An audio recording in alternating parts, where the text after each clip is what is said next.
Bueno, entonces para darles las bienvenidas, mi nombre es Irene Gauto, estamos iniciando esta charla sobre un tema súper interesante, son las plantas ornamentales y con énfasis en las nativas, que es una temática bastante nueva para Paraguay y queremos justamente poder escuchar las experiencias en el extranjero para ver cómo ir creciendo también desde acá. Pero antes de adentrarnos un poco en la temática, quiero comentarles que pueden ir cargando sus preguntas y sus respuestas en la sección de preguntas y respuestas. La dinámica va a ser unas palabras de bienvenida, luego la presentación de Sofía desde Chile y luego la presentación de Osvaldo desde México, para luego pasar a hacer las preguntas y vamos respondiendo todo lo que logremos. Bueno, entonces quiero mencionarles que esta es una iniciativa del proyecto Asunción Ciudad Verde de las Américas vía la sustentabilidad, un proyecto liderado por el Ministerio del Ambiente, implementado por el Programa de las Naciones Unidas para el Desarrollo y en conjunto con la Municipalidad de Asunción y otras instituciones que nos acompañan en todas nuestras actividades. Yo estoy trabajando como responsable técnica de todo lo que es el áreas verdes e infraestructura verde urbana, por eso esta temática tan interesante y desde el inicio muy acompañada de la Municipalidad de Asunción. Y entonces, para darles las bienvenidas, quiero darle la palabra a la directora de gestión ambiental de la Municipalidad de Asunción, la ingeniera Cintia Guerreño. Adelante, Cintia. Sí, muy buenas tardes a todos y bienvenidos. Así como dijiste, Irene, este es un nuevo enfoque, lo que es la parte ornamental con especies nativas. Realmente nosotros desde la Municipalidad de Asunción, a través de su Dirección General de Gestión Ambiental, acompañamos estos conceptos y bueno, también los implementamos dentro de lo que son nuestros corredores verdes bioculturales. Entonces, le doy la bienvenida a cada uno y saquen provecho, pues, que esta experiencia también la puedan replicar en sus ciudades y bueno, y tengamos mucho más especies, tengamos mucho más espacios con especies nativas que son más adaptadas a nuestro ecosistema. Entonces, aprovecho para saludarle a cada uno y también a los profesionales que hoy van a estar dando esta charla. Un saludo especial y bueno, a la gente le digo que aprovechen y le saquen rédito a esto, nútranse y puedan replicar también en sus ciudades y bueno, tengamos más espacios verdes dentro de nuestra comunidad, dentro de nuestra ciudad, dentro de nuestro país. Un saludo a todos. Muchísimas gracias, Irene. Gracias, Cintia, gracias por acompañarnos. Para comentarles un poquitito más, hemos tenido también con el acompañamiento de la Municipalidad de Asunción varios seminarios web en el que, por ejemplo, estuvimos hablando de toda la temática de jardines comestibles, impulsando un poco lo que es las huertas urbanas también, y ahora en esta ocasión el tema de las plantas ornamentales. Entonces, paso ya a presentar a nuestros dos panelistas. Sofía González, encargada de paisaje y seguimiento en la Fundación Mi Parque, ingeniera agrónoma titulada en la Universidad Católica de Chile, con un minor en vegetación urbana y gestión ambiental, intercambio académico en la Universidad Politécnica de Madrid, con estudios enfocados en diseño de paisaje, ha realizado múltiples cursos de paisajismo en diversas instituciones especializadas en esta área, adoptando conocimiento de flora, tanto nativa como introducida, adaptada a la realidad de la escasez hídrica del país. Y también le tenemos con nosotros a Osvaldo Zurita, arquitecto mexicano especializado en urbanismo de paisaje, dirige la firma Ecotono Urbano, enfocada en el diseño de espacios de uso público y naturaleza urbana. Es autor de la guía de árboles y otras plantas nativas en la zona metropolitana de Monterrey, ganador de la Bienal Nacional e Internacional de Arquitectura Mexicana 2018 y en la categoría de diseño urbano. Entonces, podemos aprovechar un poco hoy de estas personas que nos vienen a comentar sus experiencias de cómo fueron introduciendo esta temática de plantas ornamentales y el uso de las plantas ornamentales en el paisajismo. Seguramente tendremos otras oportunidades y otros seminarios en el que queremos traer más ejemplos y más oportunidades para poder ir implementando también la temática con mayor fuerza en nuestro país. Así que doy primero las palabras a Sofía, quien nos va a compartir su presentación y ya nos va a hablar de la hermosa iniciativa que tienen en Fundación Mi Parque. Gracias. Adelante, Sofía.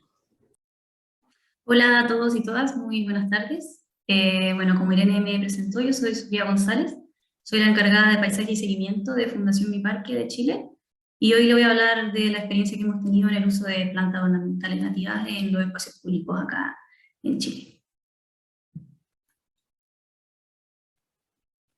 Primero explicarles un poco cómo voy a ir, lo que les voy a ir contando, y voy a hablar un poco de la fundación, qué es lo que hacemos y por qué lo hacemos, qué es lo que nos motiva. Después el proceso, cómo se desarrolla cada proyecto dentro de la fundación. Después voy a contarles un poco sobre el diseño y explicarles 5 criterios específicos que usamos de diseño pertinente. Después vamos a responder la pregunta de por qué plantamos, después por qué plantamos flora nativa, y les voy a mostrar algunos casos que hemos hecho en la fundación, y voy a finalizar con desafíos y conclusiones. Bueno, primero para contextualizar un poco, en Chile hay muchos terrenos destinados a ser áreas verdes que se ven como se ve ahí en la foto, son tierra de nadie y foco de malas prácticas, que al final esto está en la estadística de Chile de lo que es un área verde, pero esto claramente no muestra calidad, sino que solamente la cantidad. Y este espacio debería ser como el lugar en el que las comunidades se encuentran con la naturaleza, se encuentran entre ellas y hay un contacto y todo. Claramente no es así. Bueno, ¿qué hacemos? Buscamos mejorar la calidad de vida de las personas en barrios vulnerables. ¿Y cómo lo hacemos? A través de un proceso participativo de diseño, construcción y activación de áreas verdes para el encuentro. En el fondo, hacemos un plan de diseño para hacer plazas como esta que se ve aquí, para transformar el espacio que está a la izquierda en el espacio que está en la derecha. Y esto se hace a través de un proceso participativo donde la comunidad se hace muy partícipe y muy protagonista en el diseño del lugar en el que van a estar. ¿Por qué lo hacemos? Es porque soñamos con un país donde todos se sientan orgullosos del barrio donde viven. En el fondo, que tengan un lugar como este de encuentro de la comunidad, que sea agradable para estar y todo, que se puedan sentir orgullosos. El propósito de recuperación, bueno, primero es un cambio físico que es como palpable, que se ve, que hay un cambio que se nota enseguida, y también un cambio social. En el fondo, que los niños vuelvan a jugar, que las comunidades vuelvan a encontrarse, que las personas mayores tengan un lugar donde estar y todo. Conseguir un cambio social en el lugar donde hacemos los proyectos. Llevamos más de 10 años haciendo proyectos, tenemos más de 380 proyectos en 128 comunas de Chile. Hemos construido más de 682.000 metros cuadrados, hemos trabajado con más de 130 empresas y hemos beneficiado a más de 1 millón de personas que pueden beneficiarse con estas plazas que nosotros construimos. Bueno, contarles un poco cómo es el proceso de Mi Parque. Son 3 actores los que trabajan en conjunto. Primero las municipalidades, que son las que nos entregan en el fondo el lugar donde vamos a trabajar y que posteriormente se encargan de la mantención del lugar que vamos a construir. Después hay una empresa privada que proporciona el financiamiento y a la hora de la jornada de construcción, que les voy a contar un poco más adelante qué es, entrega voluntarios en el fondo para que participen de esta jornada. Y por último y más importante está la comunidad, que son protagonistas en el diseño, también participan de repente en la construcción y posteriormente en el cuidado del espacio que vamos a construir. Y bueno, Fundación Mi Parque, que es la que articula a estos 3 actores y que nos encargamos del diseño, la ejecución del proyecto y posteriormente del seguimiento. Les voy a contar un poco el proceso de un proyecto tipo. Bueno, primero está la búsqueda del terreno, en el que se trabaja con la municipalidad, y la búsqueda de financiamiento, que en el fondo es la empresa privada que va a financiar el proyecto que vamos a hacer en este lugar. Después se hace un diseño participativo. Esto es a través de talleres que están guiados por una arquitecta y una encargada de participación, perdón, que es una profesional del área social, Y ellos dos van dirigiendo estos talleres, acompañados de la paisajista y de una arquitecta también que es coordinadora de proyectos. Estos talleres, primero es como un taller de conocimiento de equipo, nos presentamos, conocemos a la comunidad, preguntamos qué es lo que quieren, qué es lo que esperan para el lugar, qué les gustaría tener, sus sueños en el fondo para este lugar que vamos a transformar. Y luego viene el taller de estrategias, un taller de anteproyecto, donde se les muestra más o menos cómo va a ser la idea, y después el proyecto final. Y a lo largo de todo esto, la comunidad participa totalmente de todas las tomas de decisiones. Después, una vez que ya se hicieron toda la obra gruesa en el fondo con mano de obra calificada, hay un día que es la construcción participativa, donde se invita a los voluntarios de la empresa que financia, se invita a los voluntarios de Mi Parque, a nosotros del equipo Mi Parque, y a toda la comunidad. Que en el fondo esto es como un día de fiesta donde nos separamos en cuadrilla, hay personas que plantan, personas que están encargadas de pintar un muro, si es que hay un muro, personas que están encargadas de los áridos, etc. Y se arma como una especie de fiesta donde todos participamos y inauguramos la plaza. Y por último está la activación y seguimiento. La activación en el fondo es que se le encarga a cada comunidad hacer como una actividad. Actividad puede ser, no sé, celebrar un partido de fútbol, celebrar el Día del Niño, el Día del Padre, cualquier tipo de actividad en el fondo que dé una activación a la plaza donde la comunidad se junte y participen todos juntos en la plaza. Y después un seguimiento que eso es parte encargado de la fundación, que soy yo y mi otra compañera encargada de paisajismo y seguimiento, que en el fondo hacemos visitas periódicas a la plaza durante un año, vamos 4 veces, y vamos viendo cómo se está dando la obra, si hay algún juego roto, alguna máquina de corte rota, que se pueda hacer andar alguna garantía y se puedan hacer cambios. Y lo más importante también es que vamos monitoreando la vegetación, cómo se va dando, y con esto hemos tenido mucho aprendizaje en el fondo en cuanto a la vegetación, que vegetación sea mejor, que vegetación sobrevive más, vegetación es más resistente, etc. Bueno, les voy a contar ahora 5 criterios que nosotros usamos para el diseño de nuestra área verde. Es pertinencia territorial, habitabilidad, posibilidades de mantención, percepción de seguridad y participación comunitaria. Son en el fondo las 5 claves que tenemos para antes de hacer el proyecto y para después de hacer el proyecto. Primero, la percepción de seguridad. Como trabajamos en zonas vulnerables, es muy importante este punto. Tener en el fondo, esto va más parte por la vegetación. No podemos seleccionar arbustos que sean muy altos ni muy densos para que no se creen puntos ciegos y que en el fondo exista vigilancia natural desde todos los sectores de la plaza, desde afuera, y también visibilidad desde el interior. Y por otro lado, no usar vegetación peligrosa en estos espacios públicos. Con vegetación peligrosa me refiero a árboles con espinas muy grandes, o árboles que tengan frutos medios como con espinas también. Tratar de evitar ese tipo de cosas que pueden significar algún riesgo. Después, habitabilidad. Habitabilidad tiene que entregar, en el fondo, primero que entrega servicios culturales, que es como que el lugar sea inspirador, que pueda dar espacio para sentarse, leer, escribir, que invite a estar y usar, en el fondo, que sea un lugar atractivo, que tenga juegos, que tenga vegetación, que tenga pasto donde estar, etcétera, que invite a estar. Y la diversidad espacial, que en el fondo tenga espacios para todo tipo de personas, niños, niñas, personas mayores, jóvenes, que tenga espacio de juego, espacio de deporte, espacio de compañía, de estar, etc.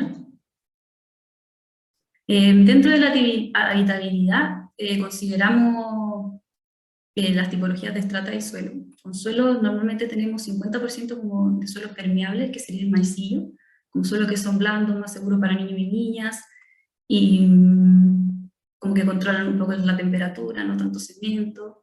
En cuanto al césped, creemos que el césped, aunque está muy en boca que hay que eliminar el césped por la falta de agua, nosotros creemos que igual tiene una función que es medio reemplazable.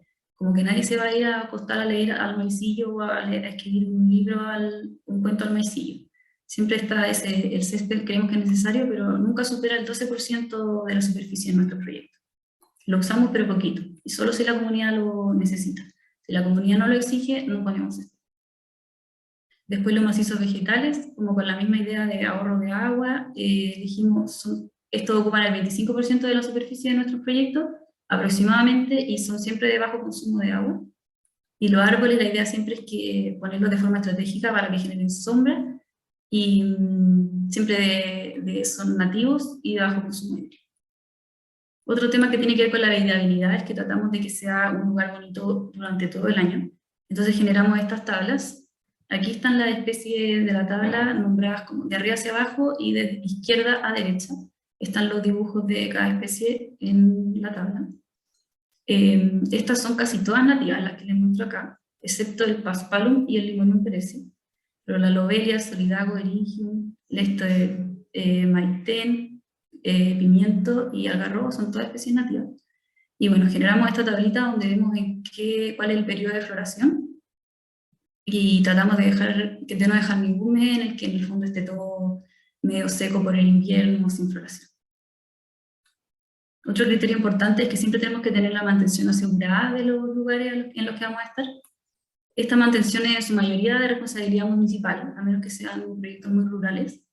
Hay grandes diferencias en Chile entre las comunas vulnerables y las no vulnerables. La mantención en comunas vulnerables es un poco más difícil, ya que depende del financiamiento que tengan. Y por eso mismo tratamos siempre de priorizar usar especies que necesiten poca agua, que sean, que necesiten también poco cuidado, que sean más rústicas y resilientes para favorecer en el fondo esta mantención que sea más fácil. Hay veces que no tenemos mantención municipal, por lo que les contaba que trabajamos de repente en espacios muy rurales donde la municipalidad no llega con personas a hacer la mantención. Entonces ahí nos apoyamos de las comunidades, ellos se apropian de su espacio, de este espacio, y en el fondo son ellos los que se encargan de mantener. Bueno, muy importante, el modelo de Mi Parque se sustenta en la participación comunitaria en todas sus etapas, y la vegetación aquí no queda de lado. No es que ellos elijan toda la paleta vegetal que se va a poner, pero siempre tomamos en cuenta lo que ellos quieren, si tienen alguna especie vegetal que les gusta, que se sienten como en casa en el fondo, cerca de esa especie, también se toma muy en cuenta su opinión. Aquí una foto nomás explicativa de como una jornada de construcción, después de que se desarrolló todos los talleres y el proceso participativo de diseño. Aquí hay algunas personas participando en la construcción de su plaza, en la jornada de construcción. Bueno, después, y el quinto criterio que usamos para hacer el diseño es la pertenencia territorial. Escogemos materiales que sean sustentables con el entorno. Esto quiere decir que, no sé, si estamos haciendo un proyecto en el norte, no vamos a traer maderas del sur, por ejemplo. Y siempre vamos a evaluar en el fondo qué materialidades se usan en el lugar y todo para ocupar eso mismo. Después, respetar las persistencias vegetales y constructivas del lugar. Hay veces en que, no sé, nos ha tocado comunidades que tienen armado como un escenario en estos espacios que no son tierra de nadie, y siempre tratamos de respetar eso. O de repente tienen algunos juegos que igual funcionan, construir en el fondo a eso, a la vegetación. De repente hay unas vecinas que tienen unos pequeños macizos con plantas, entonces tratamos de hacer todo el diseño respetando las persistencias. Y después estudiar las características contextuales y climáticas, que en el fondo se evalúa bien el clima que existe en el lugar, y se ve qué flora nativa existe cerca, qué flora también introducida se da en el lugar, para no, en el fondo, no plantar todo nuevo y que exista pertinencia en el territorio. Bueno, ¿por qué plantamos? Esta es una pregunta que le hacemos siempre a las comunidades, y bueno, la respuesta más común es porque se ve bonito, y esa es una de las razones por las que plantamos, como el valor ornamental que tienen las plantas, que mejora la habitabilidad de un espacio, como les contaba antes, que invita a usarlo y se ve más bonito. Por otro lado, plantamos por una razón social. Creemos que el ser humano tiene una necesidad intrínseca de estar en contacto con la naturaleza. No sé ustedes, pero yo nunca he conocido a nadie que me diga que le cargan los árboles o no le gusta estar cerca del verde.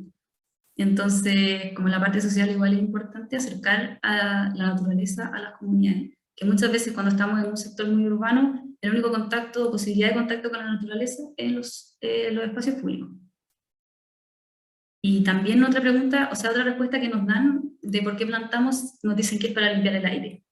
Nosotros sabemos que con la escala en la que trabajamos no vamos a limpiar todo el aire de una ciudad, pero creemos que igual es un aporte en ese sentido, y en el controlar temperaturas con los árboles y todo. Pero creemos que la función más importante medioambiental es la de la biodiversidad.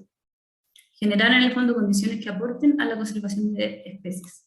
Y en este punto igual es muy importante la flora nativa, ya que hay especies que solamente viven o se alimentan de una flora nativa específica. Entonces es muy importante para la conservación de especies, tanto las mismas plantas o los insectos o aves que puedan vivir y alimentarse de estas. Bueno, ¿y por qué plantamos flora nativa? Tenemos tres razones principales: una ecológica, medioambiental y sociocultural. Primero, ecológica. Chile es un hotspot de biodiversidad.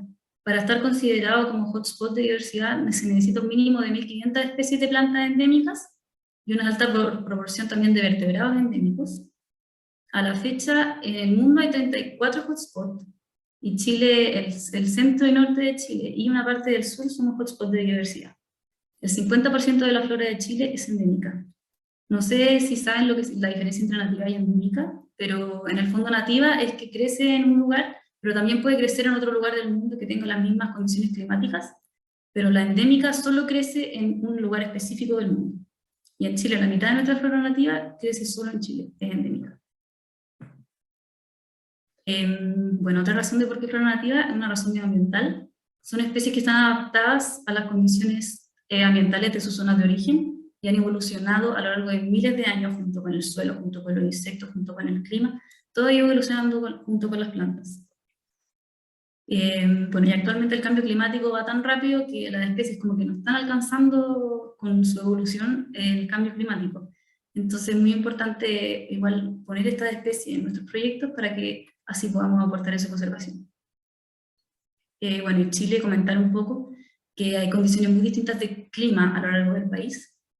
A la izquierda se puede ver una foto del norte de Chile y a la derecha una foto del sur de Chile. Entonces es muy importante el estudio del lugar antes de elegir la flora nativa que vamos a poner, ya que la flora nativa del sur, adaptada a condiciones del sur, no es la misma que está adaptada al norte. Entonces es muy importante este punto para la selección de especies. Bueno, y otra razón es la sociocultural, que en el fondo las plantas nativas como que conectan con las personas. Las personas tienen, o sea, huelen olores, sienten textura, ven colores, y esto lo evoca recuerdos y vivencias. Como que la flora nativa es parte de la historia de las comunidades y del lugar en el que ellas viven. Bueno, y contarles algunos casos prácticos de algunos proyectos específicos que hemos hecho en mi parque. Primero, Antofagasta. Antofagasta está bien en el norte de Chile, que es la tercera región físicamente. No sé si se puede ver ahí a la derecha que estamos casi ahí al borde con Perú al norte. Entonces es una zona bastante seca y de poca disponibilidad de agua. Ay, perdón.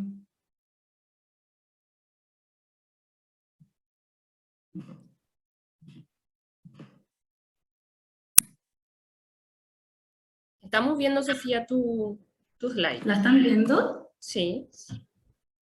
Es que yo La la del dejé de mapa, ver. ¿verdad? Sí, yo la dejé de ver. Ah, nosotras sí la estamos viendo. Si querés dejar de compartir un ratito y volver a compartir, si te va a resultar mejor. Ya, a ver, perdón, no sé qué pasó. Voy a compartirlo directamente desde el PowerPoint porque no sé qué pasó.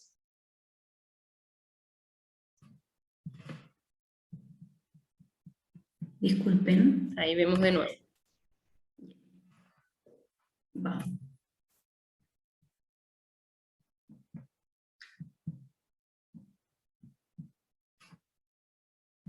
Ya, ahí.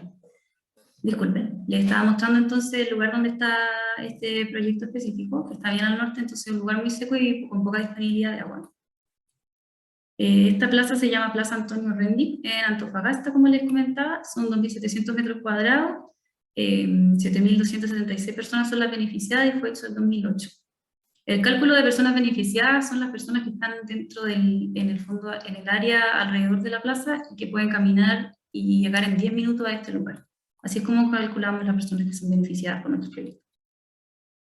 Bueno, esta era la plaza antes, como les comentaba, un espacio baldío en el fondo, tierra de nadie, que es medio riesgoso, no tiene nada, ni una vegetación. Bueno, y esto es un poco el fotomontaje del proyecto. Esta parte está encargado el arquitecto de hacerla. Se puede siempre, en los proyectos del norte, siempre es muy importante la sombra, siempre creamos estos grandes sombreaderos para que otorguen sombra a las personas. Bueno, y aquí hay harta vegetación. No sé si pueden ver mi cursor, como para ir indicando. Sí lo vemos, sí lo vemos. Ya, perfecto. Aquí en el fondo hay una pendiente grande, entonces hay vegetación en todo el borde. Pero aquí hay vegetación en todo el borde, aquí para contener este espacio. Hay macizo de pendiente que se puede ver en este fotomontaje aquí, que está la pendiente. Hay zona de césped.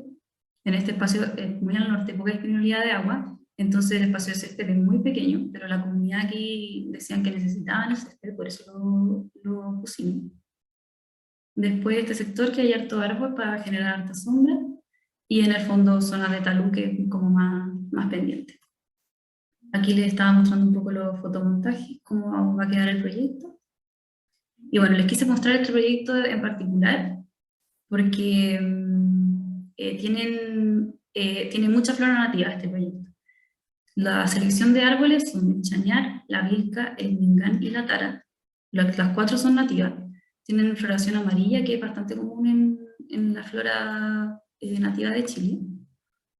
Después, estos 4 arbustos, que estos están más en la parte aquí de contención.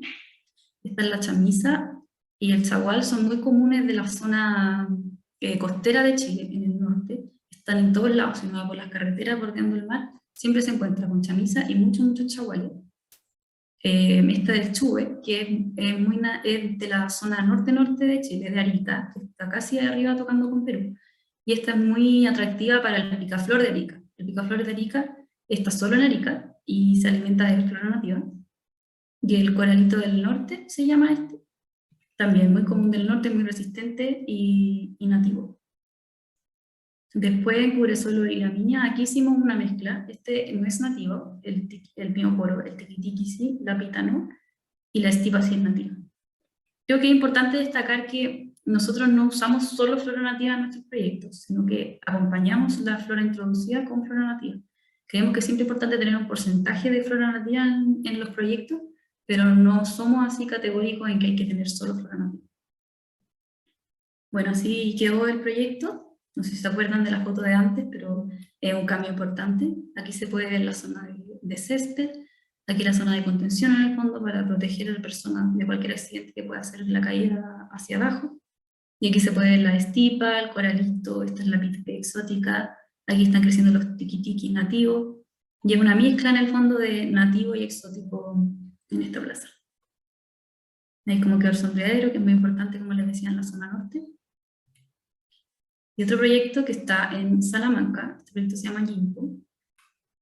Está un poco más al sur en Chile, pero igual es norte, una zona también de poca disponibilidad de agua.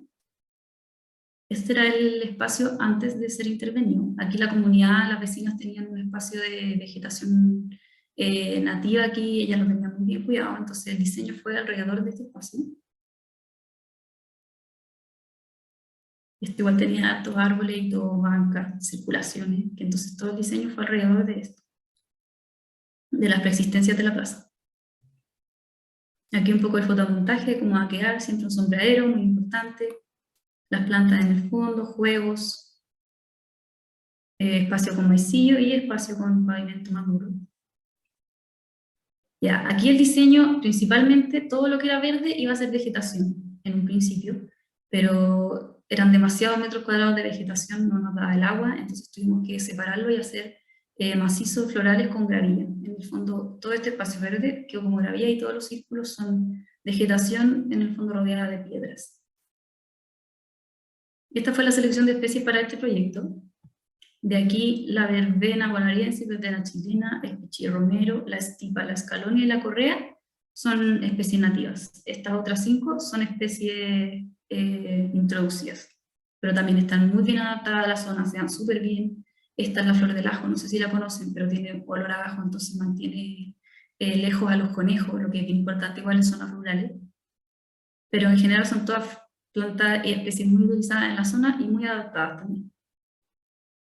Aquí un poco de lo que fue la jornada de construcción en este lugar, ahí la comunidad participando, plantando, rastrillando, haciendo todo tipo de actividades. Y así fue como quedó en el fondo lo que hicimos el cambio, que iba a ser pura vegetación, y aquí quedaron estos macizos de vegetación. Aquí hay flora nativa, la estipa, flora introducida achilea, los tiquitiqui y los pichirromeros también que son nativos. Están las pitas que no son nativas. Entonces igual lo mismo, mostrar un poco como el conjunto entre nativo y introducido, que se da muy bien, muy adaptado y que no tenemos en el fondo un conflicto con mezclar las dos cosas. Aquí una zona de pasto bien pequeña, debido al lugar en donde estamos. Esta era lo que estaba inicialmente en la plaza, que lo mantuvimos y plantamos un poquito más de verbena. Ellos tenían verbena nativa también. Y bueno, otros casos prácticos también de Salamanca. Esto es la plaza de Chalinga, se llama. Aquí también tenemos vegetación nativa y vegetación introducida mezclada. Esto es un Solidago chilensis, esto es una Oenotera picensis, y esto son Penicetum, que no son nativos, son introducidos, pero lo usamos mucho en nuestro proyecto ya que son muy resilientes. Aquí un poquito más de lo mismo, la estipa con Solidago, está otro tipo de Oenotera que se da muy bien en esta zona, también es nativa. Aquí otra plaza, se llama Plaza del Consuelo, también es en Salamanca. Y bueno, un poco más de lo mismo, vegetación, esta es la chilea. Tenemos una chilea nativa, pero es de flor blanca. Esta es la chilea introducida de flor amarilla. Esta es nativa, la Oenotera picensis, estipa. Y bueno, ir mostrando un poco también otros proyectos, pero en el fondo todo es la misma idea. Mezcla de especies nativas y especies exóticas. Esto es en Santiago, ya en la capital, un poco más hacia el centro del país, hay un poquito más de agua, pero poquito. Ya que hay mezcla igual la estima nativa, estos son unos verísimos, que son introducidos. Estos son unos brachichitos que también son introducidos. Pero este árbol, por ejemplo, introducido y se va perfecto aquí en Santiago. Y bueno, para finalizar, desafíos y conclusiones que hemos encontrado sobre el uso de flora nativa. Primero, desafíos, que creemos que es muy importante generar vínculos entre los viveros y los profesionales de paisaje, ya que al final uno puede encontrar mucha flora nativa y decir quiero poner todo este tipo de flores, pero si al final no están viverizadas o no están disponibles para la compra, no sirve mucho. Entonces, tener muy claro ese contacto con los viveros y saber qué son las especies nativas que ellos tienen. Después, formar y capacitar profesionales técnicos y operarios de las áreas verdes en temas de flora nativa. Sería ideal, por ejemplo, que supieran reproducir la flora nativa. Pero más que eso, como la mantención, que al final la flora nativa está muy adaptada a la zona, entonces es más fácil de mantener, necesita menos agua, y al final de repente cuesta hacer que rieguen menos, porque o sea, tenemos problemas porque se riega mucho en vez de porque se riega poco. Entonces, tener esa capacitación de las personas que van a mantener, y diseñar con altos niveles de biodiversidad y con asociaciones coherentes. ¿A qué me refiero con esto? Asociaciones coherentes es tener varias especies, pero que todas tengan las mismas necesidades más o menos para que sea más fácil su mantención y para que no se le entregue más o menos agua de lo que necesitan a las especies. Y bueno, conclusiones. La flora nativa trae grandes beneficios ecológicos, medioambientales y socioculturales, que son los que les comenté. Son un gran aporte a la conservación y a la biodiversidad, a la conservación de las mismas especies nativas que queremos conservar y a la biodiversidad, ya que se le otorga hábitat y alimento, en el fondo, a muchas especies de insectos y de aves. Y bueno, es bueno usar flora nativa en todos los proyectos sin dejar fuera otras especies introducidas que puedan estar igual de adaptadas y ser tan útiles y bonitas como la flora nativa. Eso sería.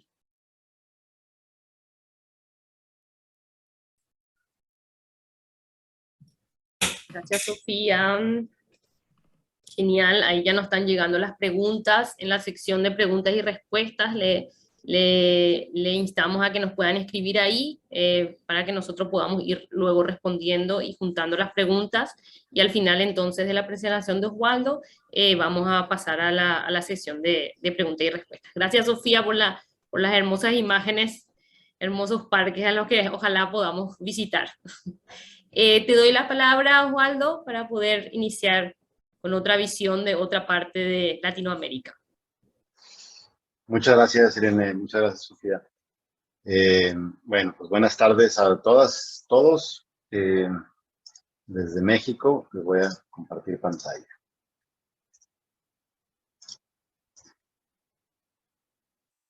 Bueno, un poquito como si nos hubiéramos puesto mucho de acuerdo. Sofía se inclinó mucho más por la parte de vegetación nativa, arbustiva, pastos, rastreras, y yo me voy a enfocar más en el tema de árboles, que es algo de lo que más afortunadamente hemos podido desarrollar acá en Monterrey, pero que todavía justo los retos que mencionabas hace un momento, pues son los mismos retos que tenemos acá con arbustos y otras plantas, ¿no? Todavía hay poca producción de las especies nativas. Entonces, bueno, la plática se llama Las obviedades del paisaje. En temas de vegetación nativa o de árboles nativos, muchas de las respuestas que a veces de las preguntas que nos hacemos están en el paisaje, ¿no? Son muy obvias, solo que las preguntas no nos hacemos en el momento adecuado tal vez y terminamos avanzando mucho en la arborización incluso de ciudades completas sin apreciar estas obviedades que ya el paisaje nos da y que nos, pues de alguna forma nos llevan siempre hacia las conclusiones muy cercanas a las especies nativas. Y les voy a platicar un poquito pues, la historia que hemos tenido acá en Monterrey, que creo que es muy aplicable en otras condiciones, en otras ciudades, y puede ser un buen ejercicio. Bueno, ¿quién es Ecotón Urbano? Yo soy director de una firma de arquitectura de paisaje y diseño urbano que se llama Ecotón Urbano. Estamos basados acá en México. Hacemos diseño de espacio público principalmente, también espacio privado, pero nos enfocamos mucho al diseño de espacios de propiedad pública. Y uno de nuestros intereses desde el inicio como firma, pero también a título personal, es el fomentar lo propio del paisaje, ¿no? Si bien en la arquitectura, en los materiales, hay mucho que innovar y como bien decía Sofía hace rato, ¿no? También el uso de materiales de la región, pero con tecnologías o innovaciones pues, de la época para hacer un uso más eficiente de ellos, para mejorar su transporte, etc.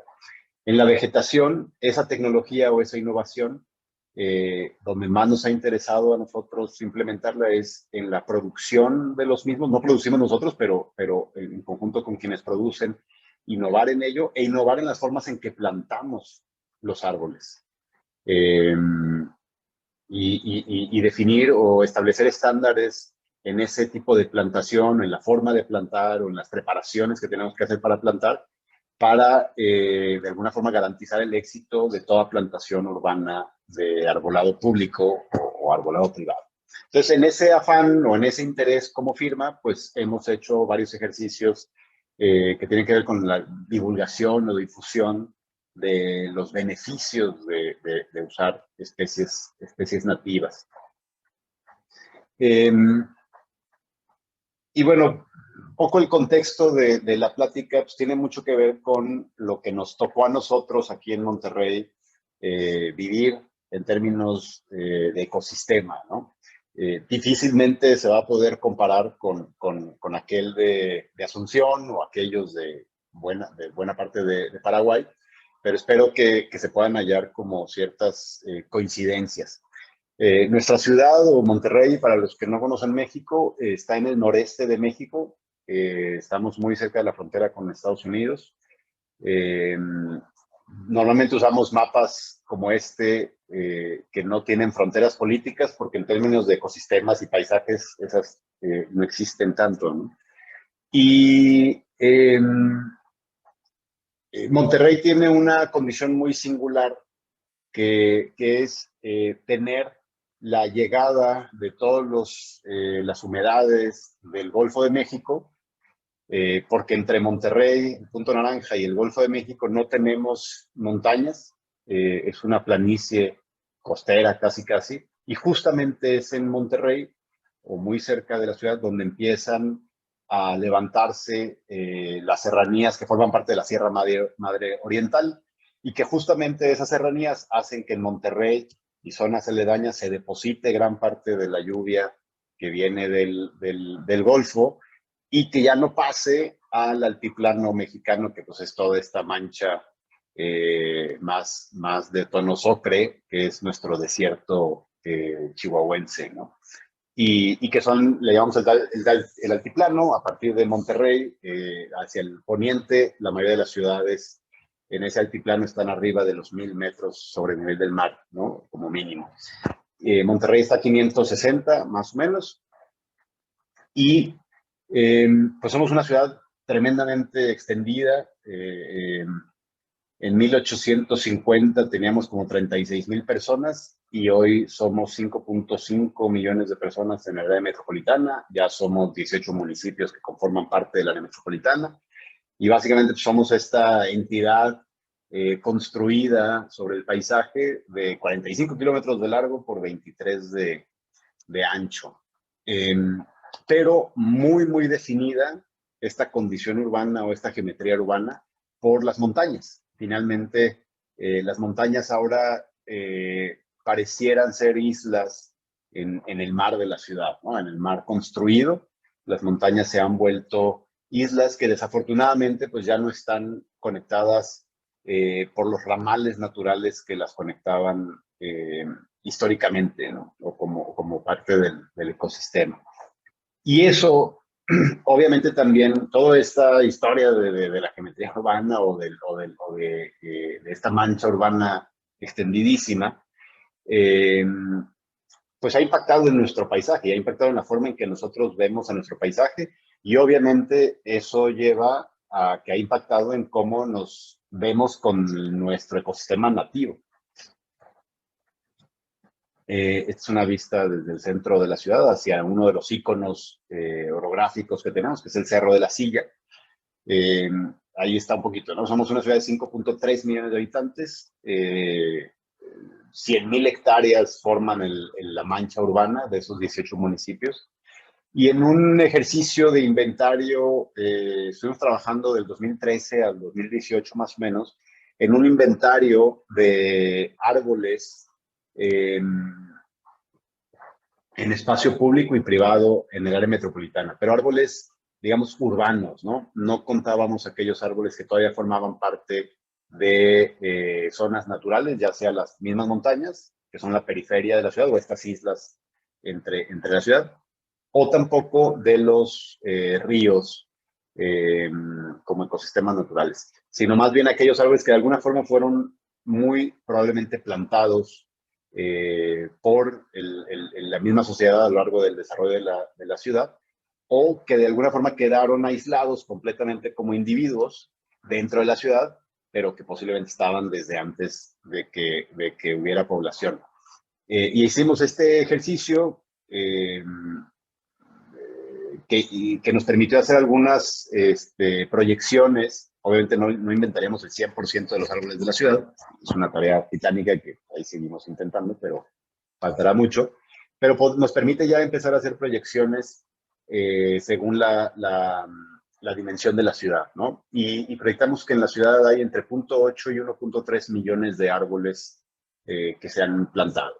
Que ese es uno de los primeros mitos que nos permitió romper un poco a través de este ejercicio, ¿no? La ciudad de Monterrey se ha percibido siempre como una ciudad con un alto déficit de árboles. Ahorita están viendo esta vista y de pronto se ven manchones verdes, pero la verdad es que sí hay buena parte de la ciudad, grandes extensiones de ciudad nueva, que tienen muy poca cobertura arbórea. Pero no tenemos menos árboles que antes, ¿no? No tenemos menos árboles de cuando no era ciudad, porque finalmente antes de ser ciudad fue campo agrícola y ganadero por 150, 200 años. Entonces tenemos más árboles hoy. El problema es que esos árboles que se han plantado y que han costado plantarlos, no nos están dando el servicio, ni los servicios ecosistémicos, ni servicios sociales que pudieran ya proveer de haber tomado decisiones correctas desde hace unos 70 años a la fecha, ¿no? Que tiene mucho que ver con la vegetación nativa. Y bueno, para platicarles un poquito qué significa vivir acá en Monterrey y tomar decisiones sobre la vegetación nativa, aquí les pongo 4 puntos geográficos del área metropolitana y los llevo en un viajecito de unas fotos de esos 4 puntos. En una zona de la ciudad tenemos un desierto de muy, muy baja precipitación, un desierto donde crecen los agaves, las cactáceas, esta planta que es una foqueira muy propia de por acá, de nuestros desiertos de todo México y sur de Estados Unidos. Y eso sucede en 3 o 4 municipios ponientes del área metropolitana.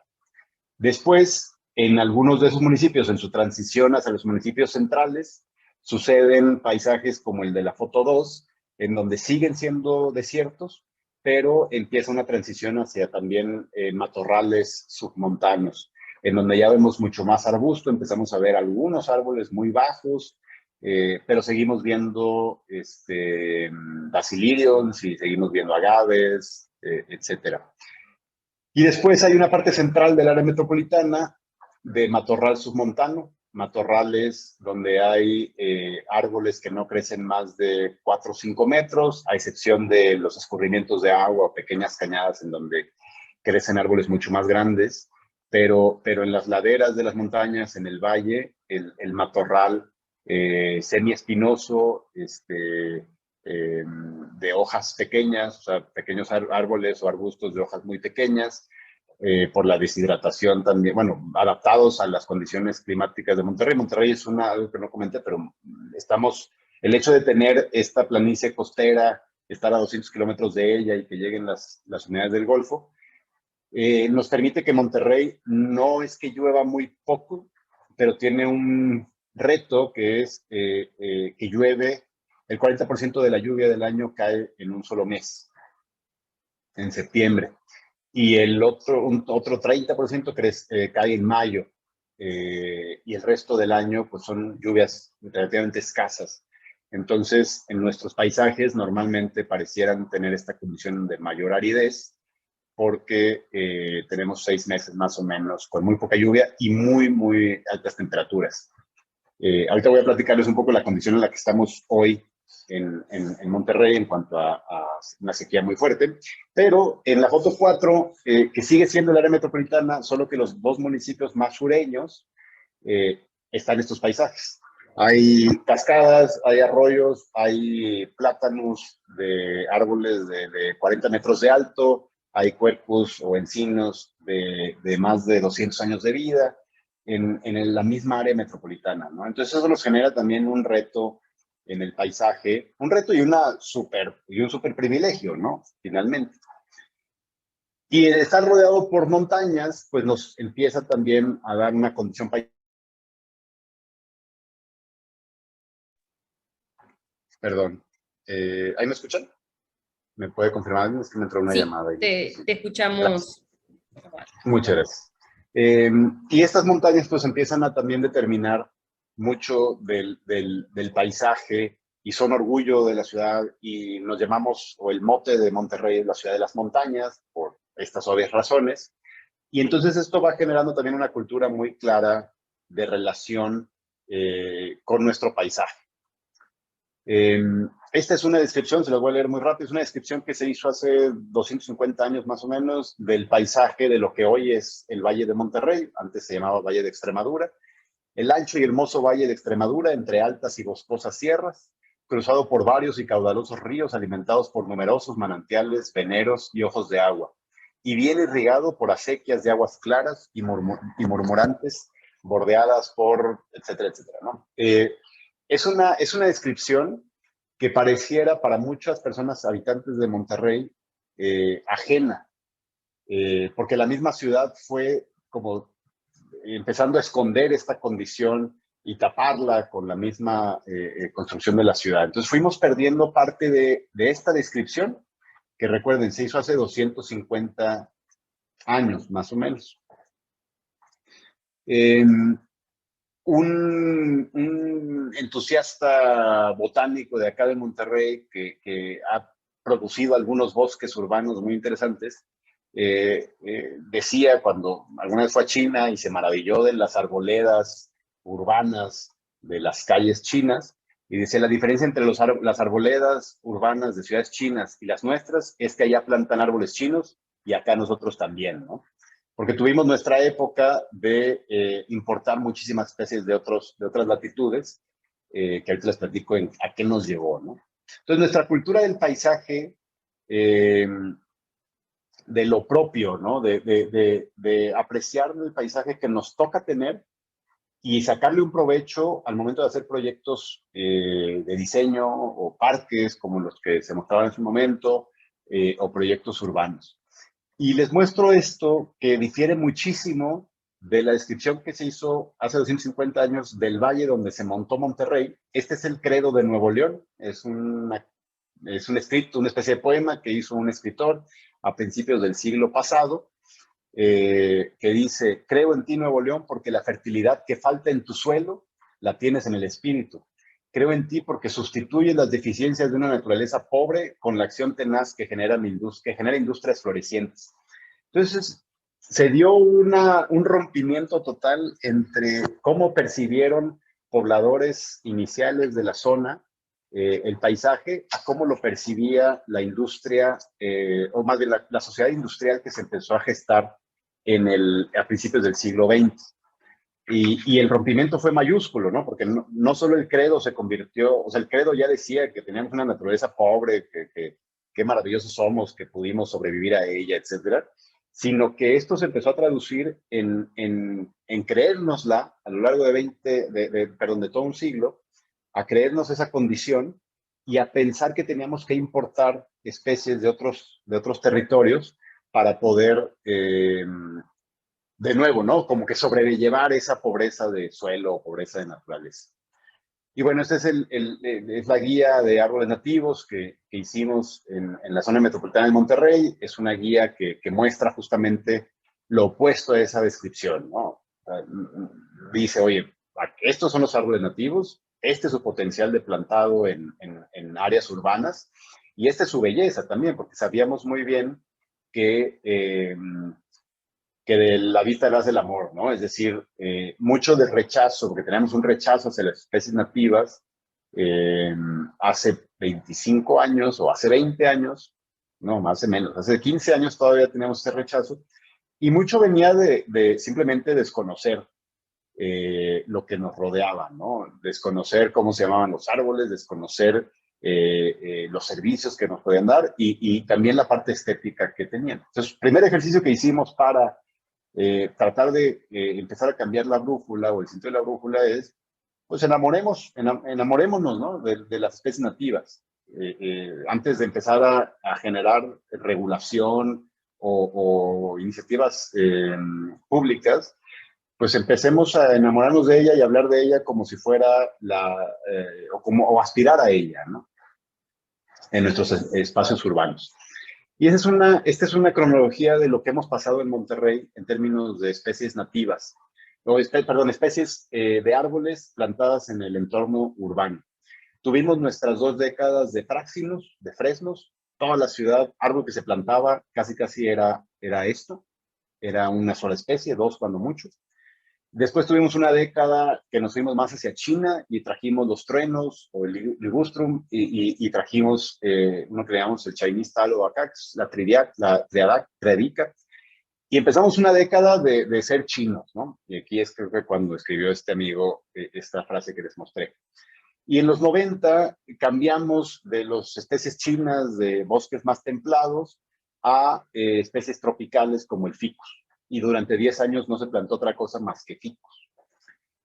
El 2000 marca un parteaguas y a partir del 2000 empezamos pues a cambiar la brújula, hubo varios movimientos, hubo personas muy influyentes que empezaron a hablar de las especies nativas y empezamos a plantar cuerpos o encinos, en particular de una sola especie, lo cual también nos empezó a generar otros problemas, porque ya el discurso había migrado hacia lo nativo, pero ahora sin darnos cuenta, porque todo el mundo estaba muy emocionado por plantar especies nativas, ahora sin darnos cuenta lo que estábamos haciendo era un monocultivo de sí, especies nativas, pero seguíamos con la misma inercia de dedicar décadas completas a una sola especie.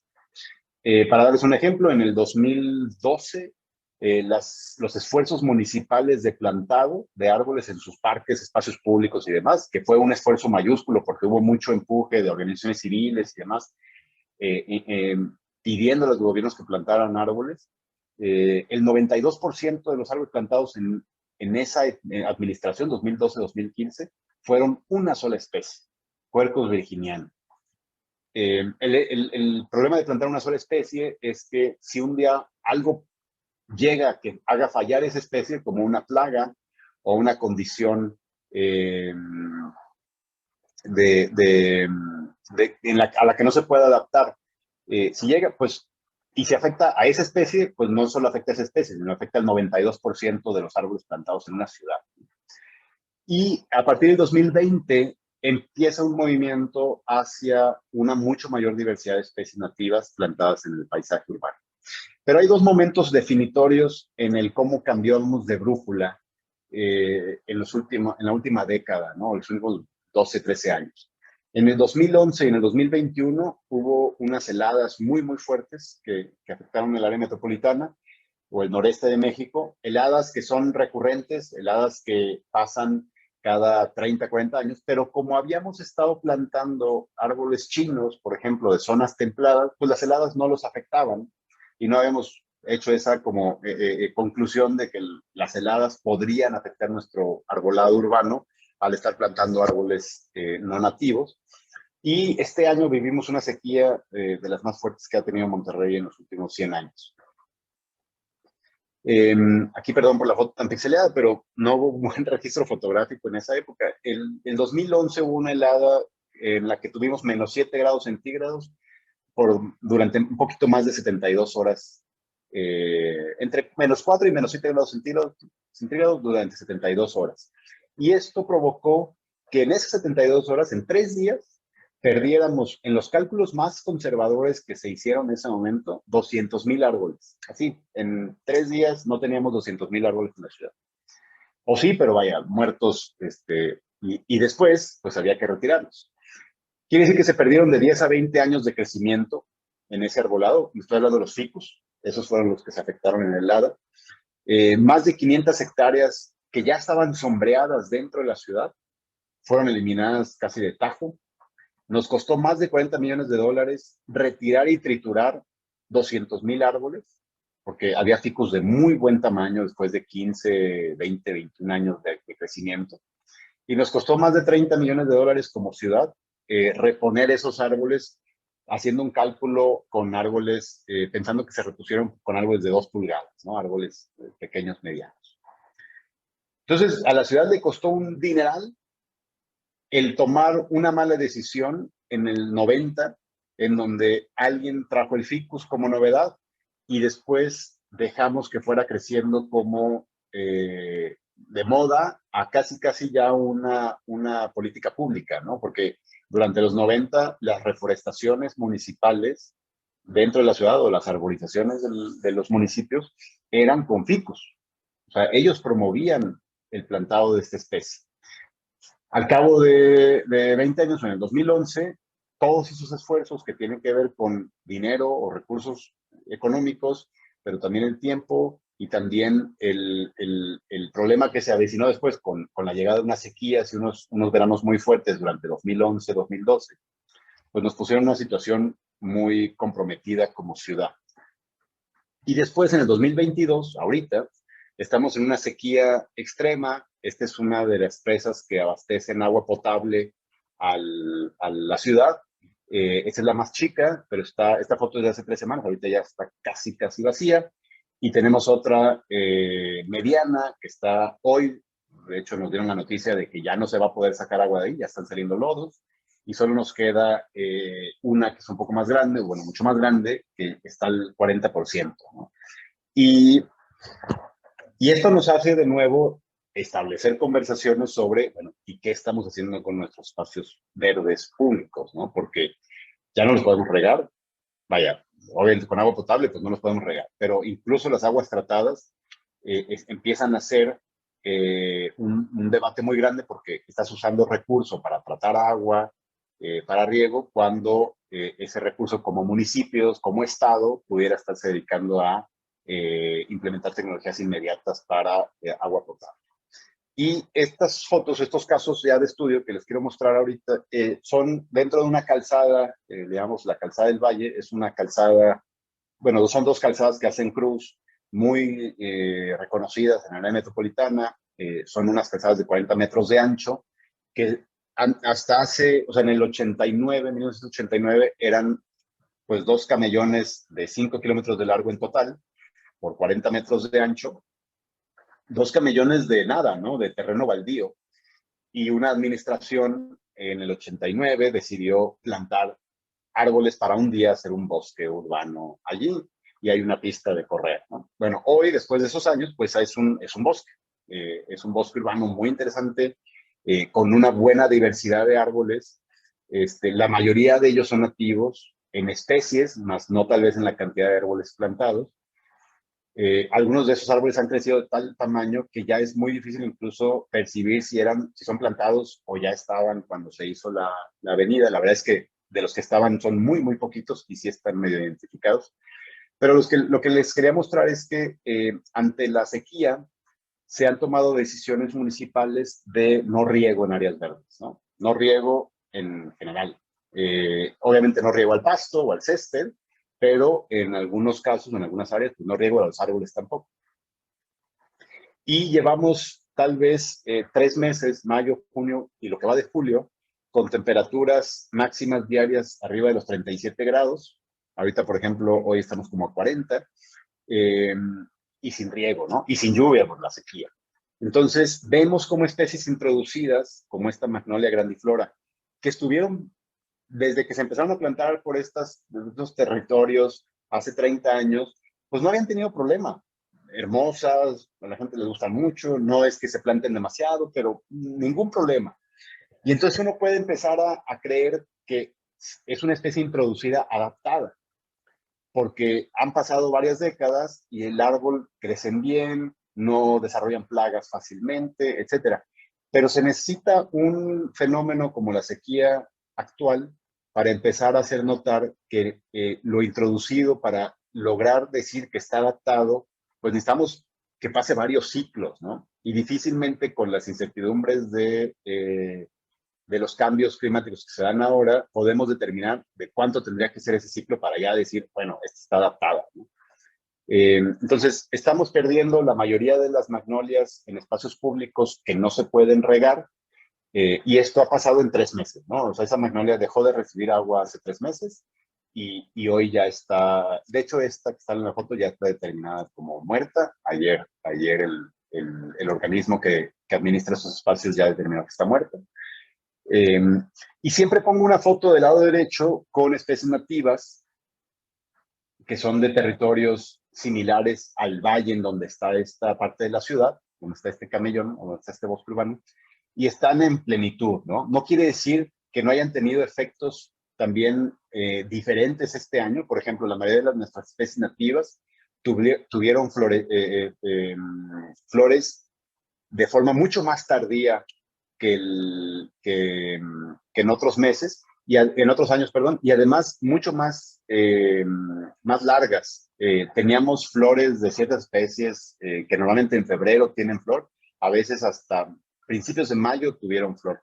Lo que hicieron muchas especies nativas fue, pues ya algo se sabe, ya sabían que venían estos momentos, o más bien la humedad del suelo, las temperaturas, y lo que hicieron fue un método de supervivencia que es, pues, sacar flor como si ya fuera tu último suspiro, ¿no? Y tuvimos efectos muy diferentes a lo visto en otros años, pero justamente como una forma de adaptarse a una condición en la que ya están hoy y que tiene a los árboles en plenitud, como se observa aquí. Este es un Fraxinus udei, que es una especie de fresnos que se plantó muchísimo en los 50, 70 en Monterrey. Digo, se siguió plantando durante los 80 y 90, pero su época como especie única fue de los 50 a los 70.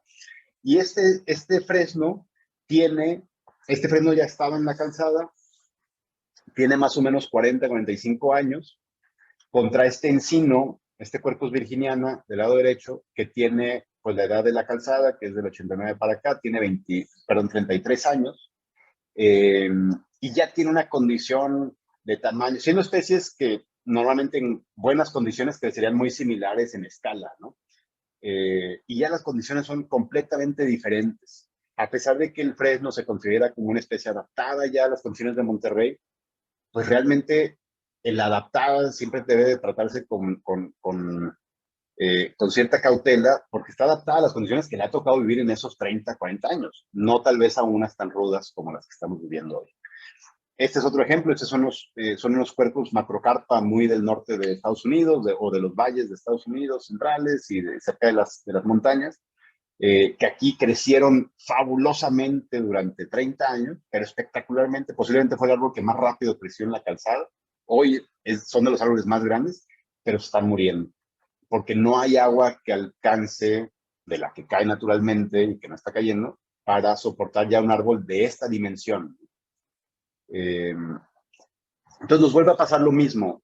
Años de trabajo, años de crecimiento, se ven reducidos a veces a una mortandad inmediata por una decisión posiblemente no tan pensada en su momento, ¿no? Pero para eso también es analizar qué es una especie nativa, ¿no? Y Sufek incluso lo mencionaba, hay dentro de un territorio pues distintos ecosistemas, y no lo nativo de Chile funciona en todas las partes de Chile y viceversa en todos lados, ¿no? Pero incluso no a escala de país, a escala de ciudad. ¿Qué es una especie nativa? Aquí les muestro unas fotos de unos Taxodium mucronatums, que es una especie nativa de Nuevo León, es nativa de muchas partes de México, es nuestro árbol nacional, de hecho, porque hay un árbol muy grande de 2000 años en el sur de México, entonces se determinó como el árbol nacional. Es una especie que encontramos en todos nuestros arroyos en Nuevo León. Aquí se puso en la calzada del Valle, durante 30 años estuvo a plenitud, pero con la sequía de ahora pues lo estamos perdiendo, porque es un árbol que demanda una cantidad de agua y además corriente muy alta, y bajo las condiciones actuales de calor y de sequía no lo está resistiendo. Entonces, dentro de lo nativo, todavía tenemos que hacer un análisis mucho más a fondo de en qué zonas de la ciudad estoy y qué es nativo para esta zona, ¿no? ¿Cuáles son las condiciones reales del suelo y de temperatura y a veces hasta de precipitación? En Asunción posiblemente no haya esas variables de precipitación, pero aquí el hecho de que tengamos eso que les mostraba, de que los municipios al poniente son desiertos y los municipios al sur son bosques de encinos, con cascadas y demás, quiere decir que la lluvia realmente no llega del desierto, ¿no? Entonces podemos tener una ciudad en donde el primo que vive el sur te dice que le está cayendo un aguacero impresionante, y el que está al poniente dice, oye, pues a mí no me llovió en 3 meses, ¿verdad? Y yo sigo sin ver a la nube llegar.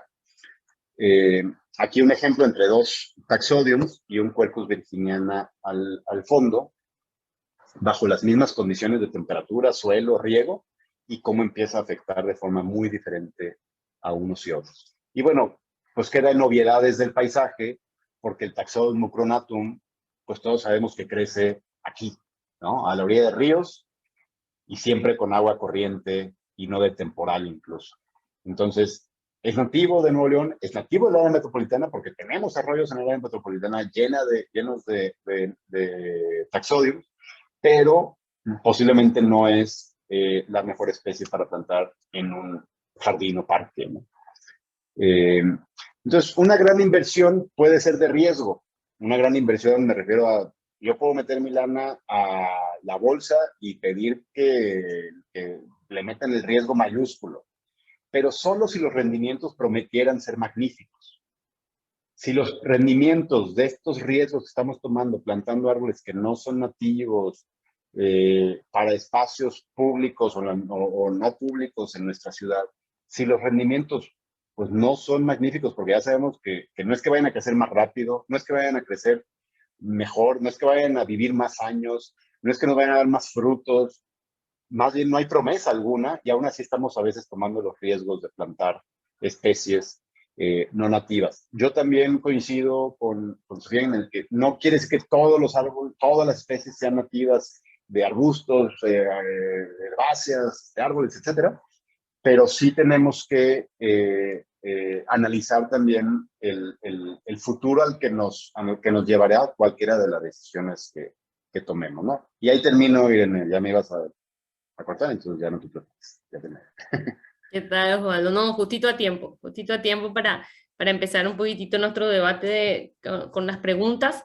Quiero agradecer primero a nuestros dos panelistas por su presencia, a la MUNI de Asunción también por siempre acompañarnos en estas charlas muy interesantes que nosotros también vamos a implementando de a poco aquí en Paraguay. Ya hay experiencias locales, tanto con plantas ornamentales nativas y también con todo el tema del arbolado urbano, que vamos de a poco también reemplazando y priorizando las especies nativas en las ciudades.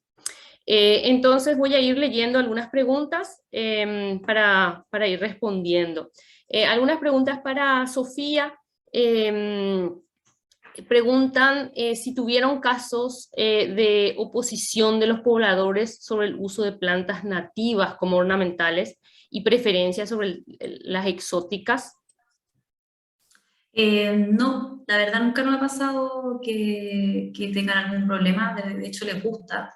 Normalmente conocen más las plantas que son exóticas, de repente cuando nos piden queremos esta y esta, nos encanta, son normalmente introducidas. Pero nunca hemos tenido un problema con que no quieran, en el fondo, plantas nativas. Genial, genial. Sí, me imaginé que hay bastante aceptación misma, sí, bueno, no sé si les pasa, las nativas muchas veces también son, como no son cultivadas ya de hace mucho tiempo, son menos ornamentales, un poco menos ornamentales que las exóticas, menos exuberantes, entonces quizá por eso también a veces se prefieren las exóticas porque llaman más la atención.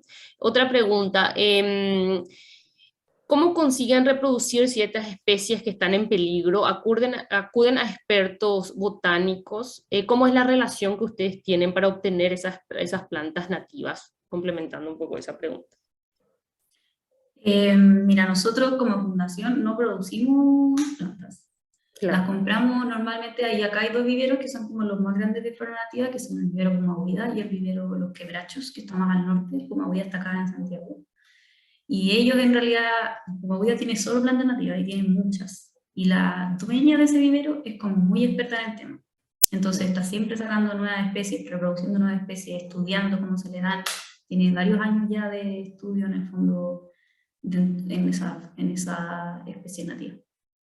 Qué interesante, Sofía. Yo creo que ella ha investigado mucho en el fondo. Ella no es botánica, pero sí tiene mucha investigación respecto al tema.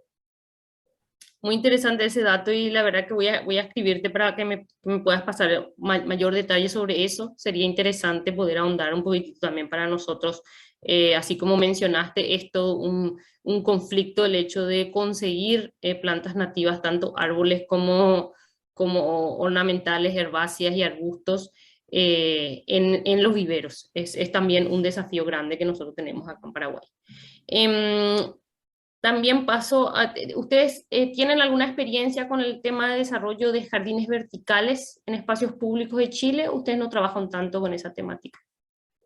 No, la verdad es que como trabajamos en zonas más vulnerables, casi siempre nuestros proyectos son como en las fotos en las que yo les mostraba, son terrenos, en el fondo, como que no hay financiamiento para hacer algo así como un jardín vertical en el fondo. Estamos más dedicados a lo que es terreno plano y espacio público. Otras preguntas, pero que ya van más para la experiencia de Fundación Mi Parque en este caso, para después pasar a otras. Mencionar así brevemente cuál es la fuente de financiamiento para estas intervenciones de espacio público. Yo creo que eso es algo que siempre les preguntan a ustedes en todas partes. Sí, mira, normalmente son empresas privadas. Hemos trabajado ya con más de 130 empresas y hay de todo un poco. Hemos trabajado con bancos, con Coca-Cola, con empresas de venta de agua, con mineras, con mucho tipo de empresas en realidad. No tenemos como un financiamiento específico de empresas. En la página web, si se meten, miparque.cl, ahí pueden ver, salen todos como los logos y las distintas empresas que nos han financiado. Genial, gracias. Una pregunta para Osvaldo. ¿En Monterrey se involucra el sector privado en la gestión del arbolado urbano? ¿O es exclusivamente de los municipios? Sí hay muchos vínculos. Obviamente la responsabilidad final es del Estado, ¿no? De los municipios, pero hay muchísimos ejercicios y cada vez más comunes de privados invirtiendo en el espacio público. Incluso nosotros como oficina, por ejemplo, hacemos varios proyectos que tienen que ver con sistemas de banquetas, sistemas de movilidad activa, que son promovidos por privados. A nosotros nos contratan privados, lo construyen con dinero privado, pero finalmente es espacio público y lo que hay es sinergias entre gobierno y privados para obtener ciertos beneficios en cuanto a, normalmente son desarrolladores, ¿no? Los que hacen esas inversiones. Entonces, obtienen ciertos beneficios de algún tipo, de densidad o de algo, pero a cambio de generar transformaciones en el espacio público. Y al final de cuentas, bueno, y creo que ya en la práctica también, a pesar de ser responsabilidad de los públicos, el arbolado, la realidad es que cada quien, ahora sí que cada quien cuida el árbol afuera de su casa, ¿no? No hay todavía en ningún municipio del área metropolitana un plan de manejo de arbolado público. O sea, ningún municipio tiene ni el equipo, ni las personas, ni el recurso, o más bien no lo han asignado para tener un manejo integral de su arbolado público, en donde sepan dónde están los árboles, cuándo hay que ir a hacerle algo a uno, cuándo hay que ir a hacerle otra cosa a otro. Se deja mucho a los privados. Y en parte por eso también el estado de salud de los árboles en banquetas, por ejemplo, es muy bajo, o sea, está muy deteriorado. Tenemos un problema en ese sentido grande. Hay solo un municipio que empezó ya a hacer trabajos muy fuertes en capacitar internamente a su gente para manejar el arbolado público. Te hago, relacionado a esa pregunta también, un poco, ¿cuál es la oferta de árboles nativos en los viveros? ¿Cómo se trabaja eso? ¿Es más bien a nivel privado o más bien una producción municipal? Ese es bien interesante porque todos estos cambios que les platiqué en la cronología de nuestra relación con el arbolado fueron detonando que haya en Monterrey bueno, en Nuevo León, toda una industria de producción de árboles. A nivel México, Nuevo León es el productor número 1 de árboles para establecimiento en espacios urbanos. Y hay viveros de producción que te venden árboles de 2 pulgadas de diámetro hasta 12, 15, 20 pulgadas de diámetro. Los árboles de 20 años que están en venta, árboles producidos, ¿no? En viveros. Entonces, sí, la oferta es mayúscula. Es más, una vez hicimos un inventario de los inventarios de los productores y tenemos en inventario casi el doble del déficit de árboles que tenemos en la ciudad. O sea, producen tanto que a veces hasta, o sea, no hay ni dónde plantarlo, ¿no? Pero tienen que tener siempre una oferta amplia porque luego la selección del arbolado, la gente se clava mucho en que tiene que estar derechito y no gustan los árboles que no estén derechos. Pero hay una producción muy importante y creo que va muy de la mano a que ahora podamos, con esas producciones o con esas empresas ya muy tecnificadas o con mucha experiencia, empezar a solicitarles que produzcan otras especies nativas, mucho más diversidad, y para ellos ya es un poco más fácil simplemente hacer el twist hacia ello que empezar desde cero, que era lo que hace 20, 30 años buscábamos que hicieran, pero que decían, oye, pues que nadie me las va a comprar, ¿verdad? No puedo producir yo si nadie las va a comprar. Y ahora ya se ha dado un poquito ese balance entre oferta y demanda. Pero eso es un punto bien importante que hay que empezar en cada ciudad. Acá, por ejemplo, a diferencia de Sofía en Chile, no tenemos producción, no tenemos viveros especializados en producción de especies nativas que no sean árboles. Y es un área de oportunidad todavía muy grande. Exacto, sí, justamente es la pregunta también hacen aquí si existen en producción de plantas nativas, tanto arbóreas como herbáceas a nivel municipal, tanto en México como en Chile. Creo que ahí, Osvaldo, ya nos respondiste, ¿verdad? Solamente la parte arbórea, pero en Chile sí están teniendo, pero no a nivel municipal, sino a nivel privado, ¿verdad, Sofía? Igual ahora estamos trabajando nosotros en un proyecto en una comuna que se llama La Pintana, que tienen un vivero municipal que igual tiene flora nativa. Es como de la más típica, la que más se usa en Chile, pero igual están teniendo. Genial, sí. Y creo que ambos mencionaron, hay una pregunta aquí, si utilizan sistema de riego en los parques públicos, pero creo que Osvaldo mencionaste que ahora por lo menos se interrumpió. Y en el caso de Sofía, si nos pueden mencionar ambos cuál es la estrategia del tema del riego para sus ciudades. Nosotros estamos igual empezando a instalar riego por goteo para hacerlo más eficiente, porque normalmente en los lugares en los que trabajamos la municipalidad riega con manguera. Entonces la pérdida de agua ahí es muchísimo. Entonces estamos empezando a instalar sistemas de riego por goteo.